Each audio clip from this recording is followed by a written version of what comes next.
faut regarder aussi, comme tu le fais, c'est l'objectif mère. Ouais. Parce que, ok, on veut faire de la pub sur les réseaux sociaux, mais pourquoi, en fait? Quel est le fond? Quel est l'objectif? C'est ça.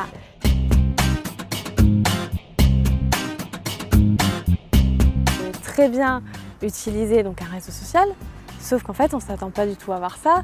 Je sais pas moi, donc je vais sur Instagram qui est le réseau social de la photo, qui est vraiment du visuel, tout ça, et que là d'un seul coup, je sais pas moi, tu vas me parler d'expertise comptable. Ça te parle pas du tout, ouais, tu vas fuir quoi limite. C'est ça, tu vas pas t'attendre à ça. Après tout dépend aussi leur emballage, c'est ce que je dis. Après, du coup pour revenir aussi à ta question mère, il y a effectivement démultiplier ces réseaux sociaux. Pourquoi pas, si on est une grosse société, si on a une équipe derrière qui peut le faire et qui du coup met chaque discours différent pour les attentes de chacun. Mais si toi tu es tout seul. Ou une petite bouche que j'ai 1 ou 2 employés mais sans plus quoi. C'est ça. Mais il va falloir que tu regardes en fait en termes de rentabilité. Tu es tout seul, tu as 5 plateformes. Donc on va dire comme il faut les adapter à chacune, des discours différents chacune. Du temps, c'est du temps qu'ils n'ont pas. Tu vas pas parler de la même façon que tu parles sur LinkedIn ou sur Instagram. C'est ça. Voilà. Pour prendre l'exemple de Instagram, tu vas parler plus un langage plus de tous les jours et il y a un ton plus familier, on va dire, et sur LinkedIn, il y a un ton plus pro. Voilà, c'est comme ça, c'est les plateformes, c'est le branding de chaque plateforme veut ça. Et même que ça soit pour de la vidéo, pour la photo, les formats changent. Sur Facebook, c'est pas le même format que sur. Ça peut ne pas être sur le même format que sur Insta ou inversement, ou les stories, c'est pas la même chose. Donc du coup, tout ce temps-là que tu vas prendre, en fait, tu vas pas faire une publication. Le truc, c'est qu'aujourd'hui, tu vas difficilement faire une publication que tu vas poster de partout.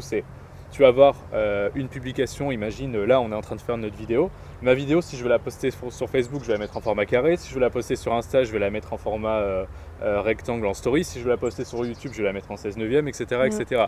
Donc le projet mère, ta publication, par exemple cette vidéo, ça peut être une publication, mais entre la poster sur Facebook, sur LinkedIn, sur Insta, à chaque fois, je vais m'exprimer différemment et surtout, je vais adapter le format. Et tout ça, ça va me prendre du temps. Et du coup, vas-y, continue. C'est bon, j'ai fait mon intervention. Vas-y. Du coup, effectivement, ça va prendre du temps. Et si ça ne te prend pas du temps, ça te prendra des ressources financières. C'est ça. Donc, parce qu'une fois que tu y es, il faut y être. Parce que si tu arrêtes au bout d'un moment de mettre des publications, tu envoies des messages qui sont négatifs. Je pense que ça t'est déjà arrivé d'être sur un site internet en me disant tiens, ça fait 1 an qu'il n'y a pas d'actu. C'est ça. Est-ce que la société existe encore? Comment ça se passe? C'est ça. Et du coup, à partir du moment où tu commences à douter, c'est que quelque part, il y a eu une fracture dans la communication. Et après, ton travail derrière sera beaucoup plus compliqué, on va dire, parce qu'il y a eu cette fracture. Tu penses, toi, que c'est mieux de se concentrer, de prendre 1 voire 2 réseaux max, de se dire je me mets à fond dessus, pour même apprendre bien les codes, faire même plus de recherches pour avoir plus de contacts avec les gens sur ce réseau, etc. Ou d'essayer quand même de s'obstiner à publier un peu de partout? Qu'est-ce que tu en penses, toi? C'est mieux quand même de cibler en fonction de son client. Après, on peut très bien, par exemple sur LinkedIn, avoir un profil qui est pas hyper actif, mais quand même avoir cette présence, si ce n'est en repartageant, en faisant ce genre de choses, en montrant qu'on est encore là. Parce qu'il ne faut pas oublier aussi l'essence des réseaux sociaux. C'est un réseau. Si on est là, c'est pas pour faire preuve de présence, quoi. C'est ça, c'est un réseau qui demande vraiment le côté social. Et aujourd'hui, on le voit au niveau de l'algorithme.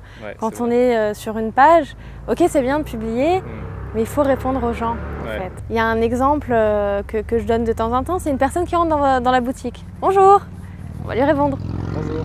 Un commentaire, c'est pareil. Elle laisse un commentaire, elle a pris le temps de nous faire un retour, positif, négatif, peu importe. Mais il faut lui répondre. Et l'algorithme va voir aussi qu'il y a effectivement des échanges. Et la prochaine fois qu'elle regarde le fil, elle sera beaucoup plus enclin à voir notre publication qu'une publication d'une page, par exemple, qui est avec qui elle n'interagit pas. Parce que l'algorithme, on est un peu saturé. On a 15 000 amis, il y a 15 000 pages. Pareil sur Instagram, on suit des hashtags. Et du coup, eux, en fait, le rôle et l'objectif des réseaux sociaux, c'est de nous garder le plus longtemps possible sur la plateforme. Donc si on les fait sortir ou s'il y a un contenu qui les intéresse moins, du coup, ils vont moins nous les montrer. Donc c'est pour ça qu'il faut vraiment interagir. Il faut interagir. Et alors, tu vas me donner ton avis. Je pense ce qui fait qu'aujourd'hui, c'est pas plus difficile, mais qu'aujourd'hui, les gens trouvent ça plus difficile de bien réussir sur un réseau social. C'est parce qu'aujourd'hui, les gens, on va sur un réseau social pour publier et après, on ne fait plus rien avec. Okay, donc je pense l'avantage qu'on pourrait avoir à se dire je pratique 1 ou 2 réseaux sociaux maxi, c'est-à-dire que du coup vu que tu vas concentrer tout ton temps dessus, alors ça c'est ma théorie, hein, mais vu que tu vas concentrer tout ton temps dessus, tu vas aussi prendre du temps pour aller interagir avec les autres pages. Et je pense que interagir avec les autres personnes sur les réseaux, c'est aussi important que de publier, parce que si tu te contentes juste de publier mais que tu n'interagis avec personne, et ça du coup tu as dit tout à l'heure, le but d'un réseau c'est d'être social, et du coup si tu te contentes juste de publier dans ton coin mais que tu n'interagis pas vraiment avec les autres, ton impact il va être vachement limité par rapport à ce que tu pourrais avoir, et tu vas moins pouvoir te faire connaître tout simplement. Et du coup le but de se concentrer vraiment sur un réseau, ça serait de pouvoir aussi passer du temps à interagir avec les gens qui sont dans ta cible, ou alors même avec ton client cible, en allant liker, commenter et interagir avec des gens, bien sûr dans une relation un minimum sincère. Qu'est-ce que t'en penses toi? Oui, c'est sûr, si on n'est pas sincère, ça sert à rien. Voilà, mais qu'est-ce que tu en penses de ça, du fait d'interagir c'est important, ouais. Et oui, c'est l'essence de toute façon des réseaux sociaux, donc il faut le faire dessus. Après, c'est vrai que c'est pas évident pour ceux qui n'ont pas l'habitude, mais c'est comme dans la vraie vie au final. On va faire une soirée réseau ou un after work, ouais. Mais il y a des personnes au comptoir, on discute avec elles. C'est le même principe au final. Ouais, c'est ça, ouais. Après oui, effectivement, si on n'a pas envie de le faire et qu'on met de la mauvaise foi ou quoi que ce soit, bah non, il vaut mieux pas le faire, parce que ça va se sentir de suite et c'est faux. Donc voilà, après il vaut mieux faire avec le cœur. Ouais, mais ça c'est drôle, et c'est vrai que ce que tu dis, j'ai un super exemple à sortir. Alors je l'ai dit au début de la vidéo, mais on fait partie du même groupe business avec Maud. Du coup, ce qui est drôle, c'est que quand on fait une réunion business, vu qu'on est à peu près, quand on est en Zoom, on est à peu près une vingtaine. Et ce qui est drôle, c'est qu'au début, chacun se présente.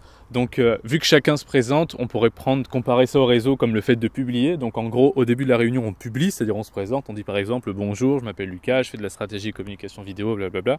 On se présente, et puis après, au fur et à mesure de la réunion, on interagit avec les autres, même sur des trucs qui n'ont rien à voir. Okay, et donc du coup, quand on est sur un réseau social et qu'on se contente juste de publier sans aller interagir, c'est comme venir à une réunion, se présenter au début et après rester dans son coin et ne plus rien faire pendant tout le reste de la réunion. Du coup, ça n'a pas de sens, parce que les membres, ils vont pas te connaître, ils vont pas interagir avec toi, il n'y a pas de lien qui va se créer, tu vas pas apprendre à connaître chaque personne, et du coup, ça n'a pas vraiment d'intérêt. Donc du coup, on peut un peu comparer, non, c'est un peu, il y a un poisson là. On peut un peu comparer à ça, non? Qu'est-ce que t'en penses? C'est un peu une comparaison brute, mais... Mais regarde poisson. Comme il est énorme. Non, mais il est énorme ce poisson, je sais pas ce que c'est. Mais... Les réseaux sociaux permettent d'être présents, et si on a par exemple la fête des mères qui va arriver, il faut penser à la fleuriste et pas à l'e-commerce basique. Ouais. Donc il y a vraiment un travail en fait de long terme et un travail d'image qui est au final assez compliqué, effectivement à chiffrer, comme je te disais tout à l'heure, parce que ça va être fait au fur et à mesure des gens. Ça va être aussi pas mal de psychologie, parce qu'on va en fait donner une carrure à la marque spécifique. Ce que j'aime donner comme exemple assez flagrant en termes de branding, c'est Microsoft et Apple. Ouais, bah oui. La marque, c'est un branding vraiment... c'est ça. Ouais. La marque est différente, il y a vraiment beaucoup de travail de storytelling. C'est quand même hyper important de savoir pourquoi les personnes ont fait cette entreprise, qu'est-ce qui donne sens. D'ailleurs, ça, quand je fais les plateformes de marque, je le creuse avec des clients. C'est vrai qu'en plus, on a eu pas mal d'exemples de Apple avec Steve Jobs, etc. Donc c'est vrai que... On connaît son histoire même. On connaît son histoire, et il y a plein de gens qui ont lu son livre. C'est ça. Mais je te dis Apple, tu penses à Steve Jobs. Ouais, c'est ça. Et tout ce travail se fait. Moi, par exemple, quand je suis sur la route, je croise un panneau publicitaire de McDo, c'est juste des frites dans le petit carton, il n'y a rien d'autre. Il n'y a pas la marque, il n'y a pas de prix, il n'y a pas d'adresse, il n'y a que dalle. Je sais que c'est McDo. Je sais que c'est McDo. Oui. Et ils arrivent à se faire reconnaître sans mettre la marque. Ouais. C'est ça, juste avec des frites que tout le monde fait. Il y en a d'autres. Et leur petit emballage rouge là, rouge et jaune. C'est ça. Donc il y a Burger King, il y a, je sais pas si Subway fait aussi des frites. Je sais pas s'ils font ça, mais oui, mais tu peux... c'est ça, on le sait que c'est eux. On le sait parce que c'est le code couleur, parce que c'est le carton, mais surtout, ça fait des années qu'ils existent et ils peuvent se le permettre et ils peuvent se dire ok, on va faire le pari de faire une pub sans nom. sans adresse, rien. Et c'est très osé de la part de leur équipe de com, mais après c'est vrai que plus une entreprise grandit et plus ils ont des entreprises de com énormes et ils peuvent se permettre des trucs de plus en plus énormes et les gens, voilà, ils ont les capacités et les gens peuvent plus les reconnaître. Donc c'est bien, je pense, de s'inspirer de ça et de savoir vers où aller. C'est vrai que ça, c'est un très bon point. C'est ça. Et vraiment, ce travail en amont, il est à faire. Donc effectivement, avec le personnel, le client, les valeurs, les atouts. Mais voilà, il ne faut pas oublier aussi que c'est des petites graines en fait, qui sont semées, qui vont après fleurir au fur et à mesure son développement. Il ne faut pas hésiter aussi à y revenir si on a grandi et que il y a certains points, par exemple son univers, qui sont à changer. Mais ça, c'est vraiment la base pour aller très loin. Et ça permet au-delà de ça, si on a effectivement ce fil conducteur, de perdre moins de temps au final à se dire ok, alors qu'est-ce que je publie ou comment mettre en avant mon entreprise? Ok, ma valeur c'est par exemple de la proximité, c'est de la chaleur humaine, donc il faut que ça transparaisse. Et comme on a ça en tête, ça va être plus simple au final, on ne part pas de nulle part, on ne part pas de zéro. On a vraiment cette base qui est là, qui est saine et qui est vraiment les fondements de sa communication. Ouais, ça permet vraiment d'être surtout en accord avec ce qu'on fait, avec ce qu'on dit, avec ses valeurs, de savoir où est-ce qu'on va et de savoir vers où on va. En fait, ça permet vraiment de se tracer un chemin et de savoir quoi faire. Et pour les entreprises qui ont aussi des équipes, il y a un recrutement en interne. Ok, donc on va expliquer son entreprise et compagnie, mais on arrive dans une société, il y a tellement de choses à apprendre, il faut qu'on se réapproprie du coup un nouveau bureau, un nouvel espace d'environnement. Il y a tous les prénoms de ses collègues à connaître. Donc il y a beaucoup de pression et il y a beaucoup d'informations en général qu'on oublie. Et en fait, avoir ce document permet du coup de faire comprendre aussi sa nouvelle recrue, qui on est, pourquoi on fait les choses, quelles sont nos valeurs, quelle est notre mission. Et ça va donner de sens. Elle sera certainement beaucoup plus fière et elle comprendra en fait pourquoi, par exemple, le chef d'entreprise ou les associés font telle ou telle action, parce qu'il y a vraiment cette base qui est commune. Et au-delà de ça, quand on lui dira « Ok, elle fait quoi ton entreprise ?» il saura direct, direct le dire. Les discours, les valeurs, elles vont être là, elles vont refléter. Et oui, c'est même les commerciaux, ça va donner vraiment une autre carrure et l'entreprise pourra aller plus vite, plus loin. Et au final, c'est juste un document qui est donné aux nouveaux collaborateurs. Mais c'est des choses qu'au final, on se dit « Ok, non, mais c'est bon, je le sais, moi je connais mes valeurs, je sais comment y arriver. » Sauf qu'en final, on ne s'est jamais vraiment posé dessus, parce qu'on les a en tête. Et des fois, les retranscrire, c'est compliqué, c'est pas toujours simple. Ouais, c'est clair, je suis totalement d'accord avec toi, Maud, et ça c'est une part super importante et ça fait partie du branding qu'on a parlé au début de cette vidéo. Donc dans cette vidéo, on a parlé de branding, on a parlé de client idéal, on a parlé d'avatar client, on a parlé des réseaux sociaux, de soit savoir se mettre sur des réseaux sociaux et se mettre dessus à fond, ou alors d'étendre sa communication si on peut se le permettre. Et puis on a fini par parler aussi du branding, de son branding de marque et de savoir où est-ce qu'on peut aller, comment et pourquoi avec son entreprise. Je te remercie, Maud, d'avoir fait cette vidéo avec moi. Je suis en train de cramer au soleil depuis tout à l'heure. J'espère que ça va pas trop se voir. Je te remercie en tout cas. Je dégouline un petit peu. Je te remercie beaucoup, Maud, d'être venue faire cette vidéo avec moi. Donc, Maud de l'Effet Com, donc spécialiste en branding, en communication, en stratégie. Sur les réseaux sociaux, de toute façon je vous mettrai son lien vers sa page, etc. Ici, là en bas. Et puis voilà, tu as un mot à dire pour la fin, Maud? Écoute, merci Lucas, j'ai été ravie, on est quand même bien, même si il commence à faire chaud. Là. On a un cadre sublime sur le beau rocher de Roquebrune. Donc parfait, écoute, merci encore et j'ai été ravie. Super, à la prochaine. À la prochaine.